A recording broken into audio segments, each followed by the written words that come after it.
will be the biggest sleepers in this draft? Yeah, so I think Merez Johnson is a big one for me. I had the opportunity to go to Michigan Pro Day back in October, Mm-hmm. and I didn't get to see Yaxel because he was sick. And all of us were like, oh, like we had no idea.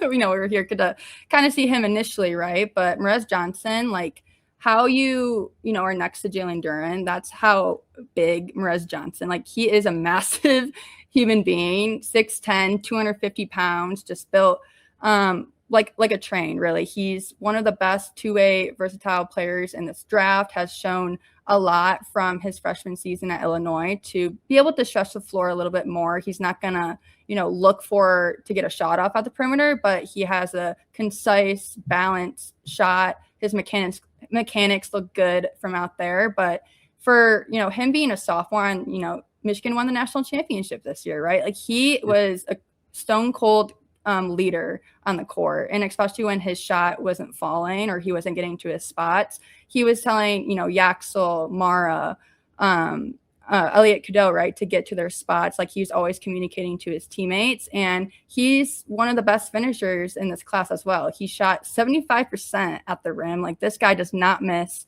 at the rim, and he's explosive. He's powerful. And not to mention, like he's one of the biggest risers too, because he had an exceptional combine performance as well. So he's a player that I really think that any team that runs away with him is going to be like, yeah, like we got our guy, right? So I think he's number one sleeper for me. I would be jumping for joy if the Pistons somehow landed him, but I really think he is a lottery pick for Merez Johnson. What are your thoughts on Merez Johnson, Anthony? Just curious. I feel like knowing the Pistons, it would be so tempting for them to take him. Yeah. Because I think defensively, he checks all the boxes that JB Bickerstaff would love in a player. I just question like how many years away is he from actually contributing like every day offensively. But I think all the Michigan prospects in this draft, whether it's Yaxel, Mara, or Merez Johnson, like I could totally see all three of them going top 15. I'd be really shocked if he fell. Like I know Tankathon has him at 22, which to the Sixers, like I would be shocked if he slipped that far.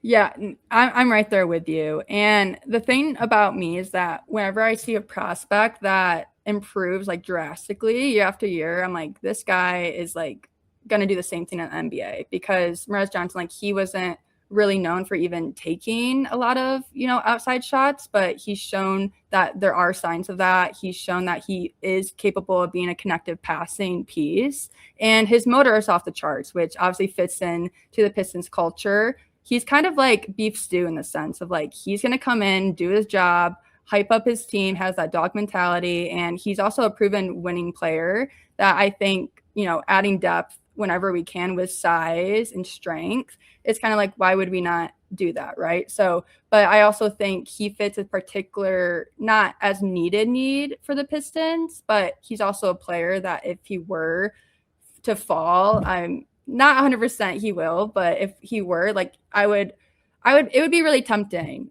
for the Pistons to take him there for sure. Oh, I agree. I think the other power forward that I look at, like Zuby Ejiofor, gives me beef stew vibes all day.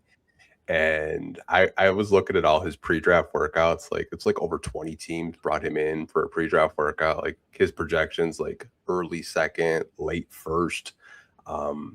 Honestly, like if they do go power forward, Yaxel for me or Hans Steinbeck. Like the more I watch Hans Steinbeck, it's just like he might be there at 21. Maybe. I don't know. Like his stuff is just like his rankings and like his projections are all over the place. But like the more I watch him, he's just so fundamentally sound and is such a great rebounder. Yeah, Hannes, like he's arguably the best rebounder in this class. He averaged a double-double. He's also, he's 6'11" as well, and show that he can shoot the rock from the 3-point line, right? He's not gonna wow you from the 3-point line. He had like 3 attempts per game, but knocked them down at an efficient clip. But he moves well laterally, vertically, and he could fit super well, I think, in terms of, stretching the floor a little bit, because I think in the playoffs that was also very apparent too, because a lot of possessions were getting clogged, whether that be like turnovers and not a lot of pick and roll action. Like, he's looking to shoot when he's popping out, and you don't see a lot of players from, Hannes's archetype to do that, right? And I think we're kind of in this new era of big man that, one, you have to display that you're going to at least look to shoot from the perimeter. You can stretch the floor a little bit, and you have good mechanics, and you also have to facilitate. You have to kind of be this breed of, a point center, right? You have to have that playmaking hub feel to your game. And another player that I like as a potential sleeper is Joshua Jefferson from Iowa State, which he kind of fits in that Zuby Ejiofor kind of category, is that he can just do a little bit of everything, right? And Joshua Jefferson also brings that size and strength too. 6'7", he measured at 6'7", 3/4 at the combine, 246 pounds, with a little bit of a plus wingspan at 6'10". And he took on his biggest offensive role in his senior season for the Cyclones. He had 4.3 assists per game.